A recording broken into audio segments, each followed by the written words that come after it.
जय गुरुजी। श्री शिव पुराण प्रथम खंड छठा अध्याय। ब्रह्मा जी बोले, हे नारद, हमें तथा विष्णु को परस्पर लड़ते हुए देखकर प्रलयकालीन प्रज्वलित बड़वाग्नि के समान शिवजी अचानक ही उस स्थान पर प्रकट हो गए। मैं उनकी उपमा किससे दूं? उनके उस परम तेजस्वी स्वरूप को देखकर हम दोनों ने परस्पर युद्ध करना बंद कर दिया। उस समय विष्णु अत्यंत भयभीत तथा आश्चर्यचकित होकर मुझसे यह कहने लगे, हे ब्राह्मण, यह निस्सीम तेज यहाँ कहाँ से आ पहुँचा? अब हम दोनों को उचित है कि हम इस तेज के आदि तथा अंत को देख आवें।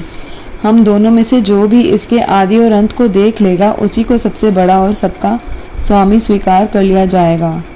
हमें तो यह तेज आदि और अंत से रहित जान पड़ता है। अच्छा, तुम इस तेज के ऊपर की ओर जाओ और हम नीचे की ओर जाते हैं। हे नारद, विष्णु की यह बात मैंने स्वीकार कर ली। तब हम दोनों अहंकारी उस तेज के आदि और अंत को देखने के लिए एक दूसरे से भिन्न दिशाओं में चल दिए। हे पुत्र, जो कार्य अहंकार की अवस्था में किया जाए वह कभी पूर्ण नहीं होता और उसका फल भी अच्छा नहीं मिलता। जब तक मनुष्य अहंकार को नहीं त्याग देता, तब तक उनका कार्य सिद्ध नहीं हो सकता। हमारे और विष्णु के इस चरित्र को जो मनुष्य प्रातःकाल हाथ पांव धोकर ध्यान में लाता है, उसे इस लोक में सुख, आरोग्य तथा परलोक में श्रेष्ठ गति की प्राप्ति होती है। हे नारद, हम और विष्णु एक दिव्य सहस्र वर्ष पर्यंत उस दिव्य ज्योति के आदि और अंत को ढूंढते रहे, परंतु हम दोनों में से किसी को भी उसका कुछ पता न चला। अतः हम निराश होकर अपने स्थान को लौट पड़े। परंतु तभी एक आश्चर्य की बात हुई। जिस स्थान से हम चले थे वह हमें बहुत ढूंढने पर भी कहीं दिखाई नहीं मिला। अतः हमें एक सहस्र दिव्य वर्षों का समय अपने पहले स्थान को ढूंढने में लग गया। उस समय हमें इस बात का भली प्रकार ज्ञान हो गया कि हमारे ऊपर भी कोई बड़ी शक्ति है जो सबसे उत्तम और पुरातन है। यह बात ध्यान में आते ही हम दोनों उस पवित्र निर्विकार स्वरूप की शरण में गए और परस्पर शत्रुता को त्याग कर भक्ति भाव से उस परम स्वामी की स्तुति करने लगे। हम दोनों की उस प्रार्थना को सुनकर यह आकाशवाणी हुई, हे ब्रह्मा तथा हे विष्णु, तुम दोनों योग साधन करो। हे नारद, उस आकाशवाणी को सुनकर हम दोनों ने योगाभ्यास करते हुए उस अलक्षित स्वामी की स्तुति में इस प्रकार कहना आरंभ किया, हे स्वामी, हम दोनों ने आपकी माया के वशीभूत होकर अपने को सृष्टि का उत्पन्न करता समझ लिया था। अब हम अपने अभिमान को त्याग कर आपको दंडवत करते हैं। आप हमें अपना सेवक जानकर कृपा कीजिए और प्रकट होकर हमें अपना दर्शन दीजिए। जिस समय हम लोग इस प्रकार स्तुति कर रहे थे, उसी समय हम दोनों को गूढ़ शब्दों में किसी ने कुछ प्रेरणा दी, परंतु हम उसके तात्पर्य को नहीं समझ पाए।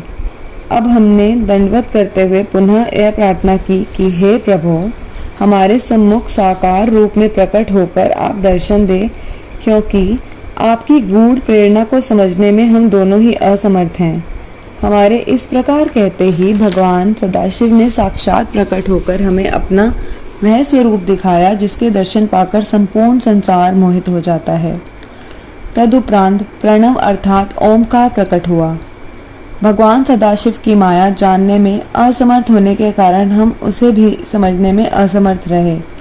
कुछ देर पश्चात जब उस प्रणव के 4 भाग हुए और उसके भीतर से सगुण रूप भगवान त्रिशूलपाणी प्रकट हुए, उस समय हमने यह समझा कि इस प्रणव के जो अकार, उकार तथा मकार अक्षर हैं, उसके नाद तथा बिंदु का यह अर्थ है कि पहला अक्षर अर्थात अकार लिंग की ज्योति है, दूसरा अक्षर उकार उस ज्योति का मध्य है और आधी मात्रा नाद स्वरूप है, वह उस लिंग ज्योति का मस्तक है, और जो बिंदु है वह संपूर्ण लिंग का ज्योति स्वरूप है।